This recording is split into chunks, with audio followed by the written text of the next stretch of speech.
SECfans.com. Going to venture out of the SEC for a really interesting bowl game. Ohio State fans are really familiar with this. USC fans, maybe not so much. We've covered a couple of their games this year. We mostly do SEC games, but we always like to step out and talk about teams that we've seen a lot, seen play a lot, and are participating either something that's significant on the national scale or is a game that just is downright interesting, and I think this is both. Ohio State fans, also, for you that are watching this game, we are also going to post a video that uses our computer model to carry out a hypothetical of if Alabama played Ohio State this year, and then we're going to talk about that game. So that might interest you just as much as our discussion of your matchup with Southern Cal, so make sure to keep an eye out for that one.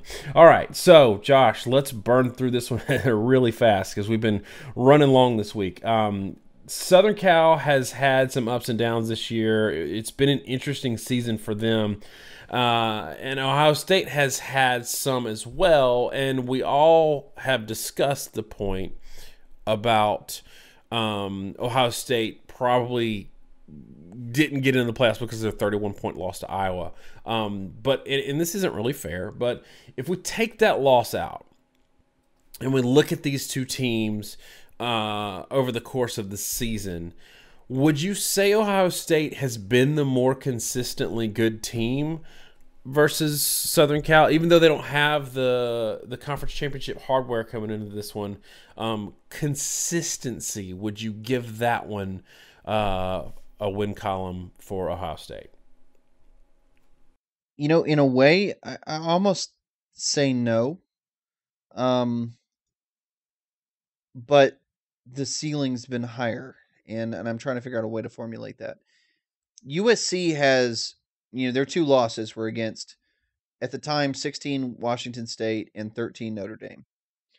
They lost big games, and they lost kind of the way you would expect to lose against teams that were really good, right?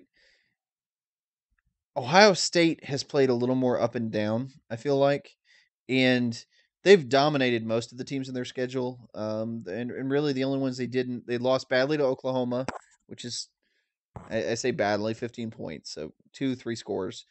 But Oklahoma's an excellent team, and they had a very, very close win against Penn State. We talked about, we were that if Penn State drives the last drive of the game, kicks a field goal, then our model had the score of the game. And also rightly predicted the fact that Ohio State was going to outproduce Penn State quite badly statistically, and yet still struggling to win it. But Iowa, that loss is just such an aberration in and of itself. And it's, Michigan was close. I guess you can explain that. Wisconsin, I don't know. I mean, both teams have done pretty much what you'd expect. They've played up and down to the level of their competition. USC early in the year struggled with some teams they really shouldn't have, but and we're gonna get into this in a second. I'm gonna stop circling the issue here.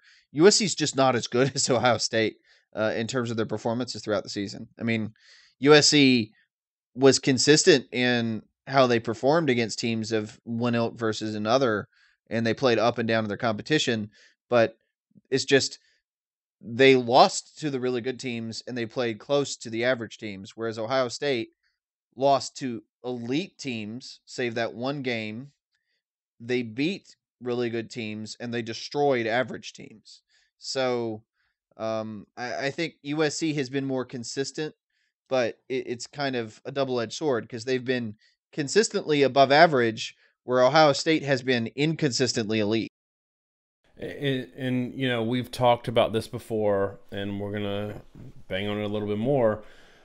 If you're in consideration for an elite team, we don't love it if you play close against middling competition. And the example we always give is 2012 Notre Dame. They had no business playing for the national championship because they had 6 or 7 games that year where they played crappy teams really close. And we see some of that, like you said, with Southern Cal, and a lot of it was down the stretch. So they're looking pretty good rebounding after that Notre Dame game when they're blowing out Arizona State. 49-35 is okay against Arizona. That's a good offense. But then 38-24 to Colorado and 28-23 to UCLA. And then the big one for me is Stanford. 31-28, and I know they blew them out earlier in the year. But this Stanford team, to me, was not very good this year. They had a pretty decent record, but they also lost to a very crappy team, and not crappy, but not a great team in San Diego State. They beat, yes, loved it in play, but they beat Oregon State 15-14, and this is a team that I think Colorado State beat them like 52-14. So, and I know I'm doing a lot of transitive property here, but that's what scares me when we're talking about a team that's 11-2 and right on the edge of being discussed as an elite, going up against a team that I think, if they're not elite, they're elite minus in Ohio State, because we have seen, you made a very good point, the fact that their ceiling is high and they can jump out and beat a top team. And if you put them in the playoffs right now, people who are going up against them aren't excited about it. They're not loving that they got that draw. So that's kind of a worry point for me, and I think we're probably going to see that when we talk about our gut scores later. And I don't want to give it away, but that scares me a little bit. Yeah, I agree. And, we probably want to lead in the model here pretty shortly, but I think it's kind of the story of it that USC has struggled. And what we're about to get into is I think there's good reason to question how good, frankly, they really are this year. And I think they're a very good team in a lot of ways, not disputing that, but they got a rough draw in Ohio State. I mean, they got the team that was clearly, if another team got into the playoff, it was going to be Ohio State. And I honestly think Ohio State is completely a cut above anyone that isn't in the playoff, more than likely. And it's just going to be tough to win this ball game. All right, so before we get into the model, I want to ask you one thing in Southern Cal's favor that we haven't really seen with Ohio State this year, and it's kind of interesting because we don't run into this a lot with Big Ten teams where they get to the end of the season and they haven't played a lot of good quarterbacks. Ohio State's played one good passing offense, and that's Penn State, where they give up 38 points. So is this an area where Ohio State can be really exposed? I know you're not super high on their secondary. I'm not either. I think they have a good secondary, but I think they can be exposed there. Is this a place that USC can take advantage because they have such a weapon in the passing game and they've got good wide receivers? Is this something that Ohio State hasn't seen all year, and maybe they're in trouble in that regard? I think to a certain extent it is. I mean, that was the story of the Penn State game, really. They struggled with big plays against Penn State. They gave up a lot of points early, once, kicks and stuff. I get that too. But I still think the same issues they had against Indiana and Oklahoma defending the pass at the beginning of the season are still there. They just haven't played teams that can throw the ball worth a flip. Wisconsin can throw it a little bit, but I walked away from that game thinking, if they had a competent quarterback, or if Wisconsin had a good quarterback, Wisconsin would have won that game. And they had a pretty bad performance, honestly, from Hornibrook. I'm being probably too conservative. It was pretty terrible. One of the probably worst games he's played, and I don't mean that's even Ohio State affecting him. He just didn't play well. I've felt all year that Sam Darnold is probably underrated, and I know sometimes you joke about me being the Grim Reaper, but a lot of times I do sort of give a lot of criticism or credit depending on how I feel like players play. I feel like Sam Darnold is an excellent player on a team that is probably otherwise a little overrated. He makes that offense look a lot better, frankly, than it should. And I know they've got a lot of talent, and everybody loves to say they've got a lot of talent at USC. A lot of teams have a lot of talent, and as a USC fan, you have to understand Ohio State consistently out recruits you. And Darnold is an elite player, I think, but when they've gone against really good teams, and the thing that's kind of gotten them by at times this year has been Darnold sort of making things happen. And it goes back to, again, like the Texas game. Darnold won that game almost by himself at the end of it. And I feel like the quality of his play is sort of masking some of the stuff going around him. And honestly, it's like a weirdly opposite to me example of Dak Prescott at Mississippi State, in that his statistics didn't wow you and he threw a lot of interceptions and a lot of other stuff. And people miss how many times the guy is just being absolutely harassed and leaving the pocket and making something happen when most quarterbacks would have stood there panicked and been destroyed. And Darnold does that on a consistent basis. Ohio State has seen exactly one guy that is, well, I'll say two that had been on that level. They saw Mayfield and they saw McSorley. Both of those guys put up a lot of points against Ohio State, and that's really the big glimmer of hope. If I'm a USC fan going into this game, is that Darnold might be able to expose something against Ohio State that our model and the statistics don't show, because there really isn't a lot of data and there's not much reflection in what I consider is to be a secondary at Ohio State that is not very good against the pass and in man coverage, and has been mostly hidden by a front seven that's able to get enough pressure that a quarterback can't make any, can't get the ball out enough to test the secondary, and you never see it. And you don't haven't played quarterbacks that are one mobile or two fast decision makers with a live arm. Darnold's both, and he might do a lot to negate a lot of the advantages Ohio State has in the front seven.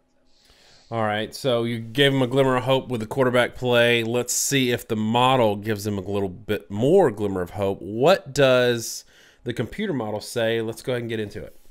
Okay, and I'll give the 30-second overview because a lot of Ohio State and USC fans are not going to be so familiar with our channel. We do per play statistics, so we don't look at total yards, or because that can be so determined by tempo, total plays run. It's really just not a great statistic. What we see is, how did you perform against your opponents versus how your opponents performed against everybody else. Basically, how were you relative to your opponent's competition? And one of the statistics we do, for example, is percentage of opponent averages you allow. So if your opponents average 5 yards per carry and you allow 4, then you give up 80% of opponent averages. And that's important because sometimes one team has played much stronger opponents. So they're, maybe they give up fewer yards per carry, but the opponents are so much worse, they give up a higher percentage of opponents' averages than you do. Um, we do all that. We run it against your own historical data, and we generate a projection. It is totally based off historical data from your team this year. I don't have any personal constants.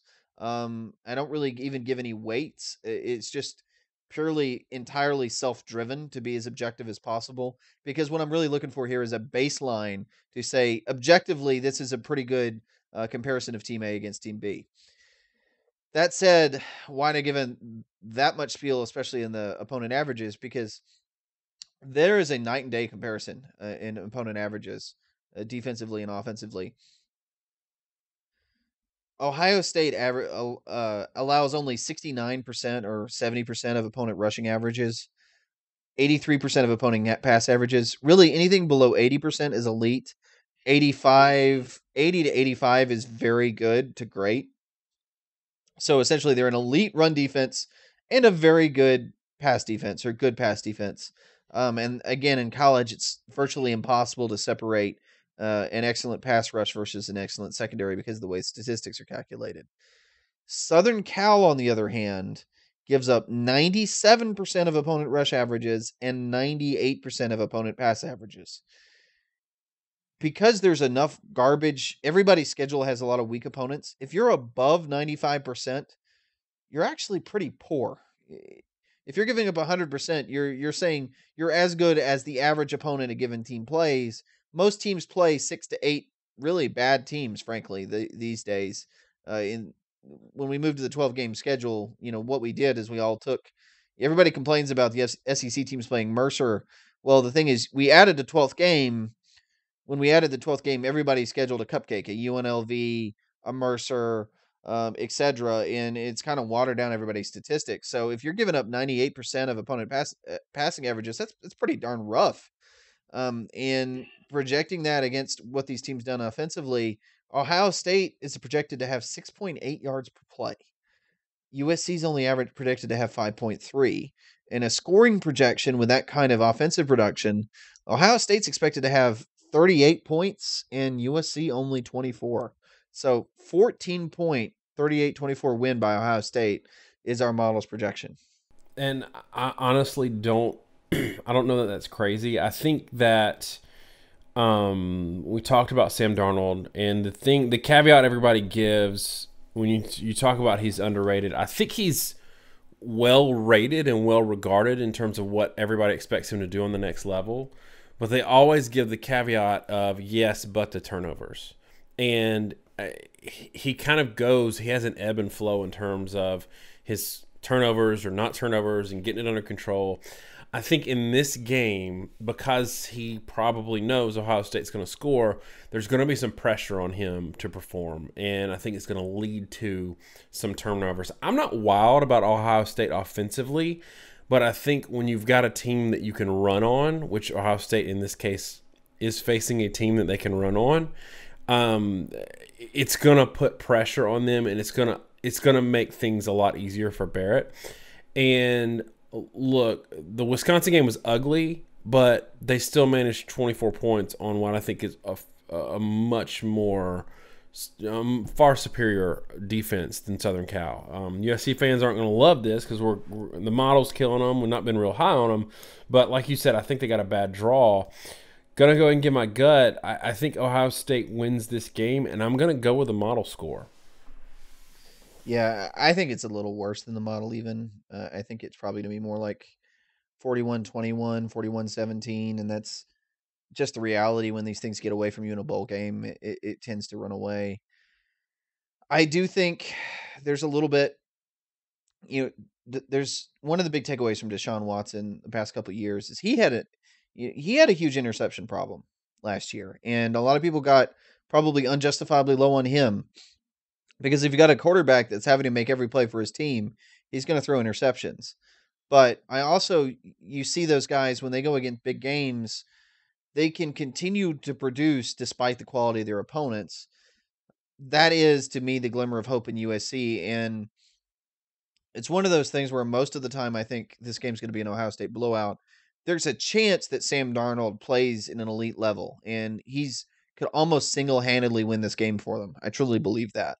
But, if you took the two quarterbacks, Darnold and Barrett, and swapped them, I think this game is a complete blowout. And, yeah, and because of that, it's hard for me to pick Ohio State. I think Ohio State's going to get a tremendous amount of momentum and a lot of second guessing out of this game. And I think the very harsh reality is I question the pack this year, and I just don't think USC is that good this season.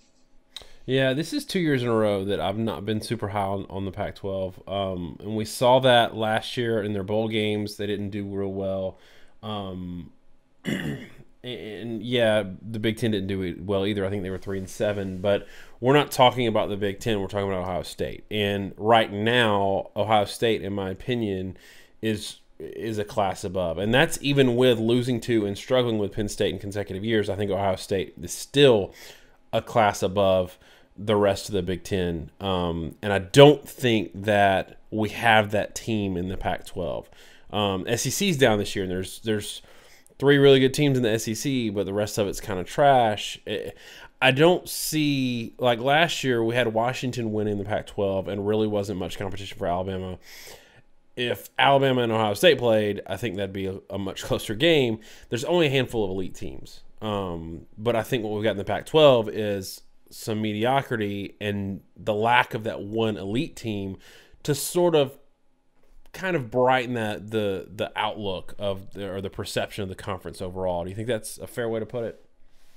Yeah, I mean, I do. I think it certainly has an effect on things. All right. Anything else on Ohio State and Southern Cal before we get into our hypothetical with Alabama and Ohio State? No, I think that's probably enough on these two teams.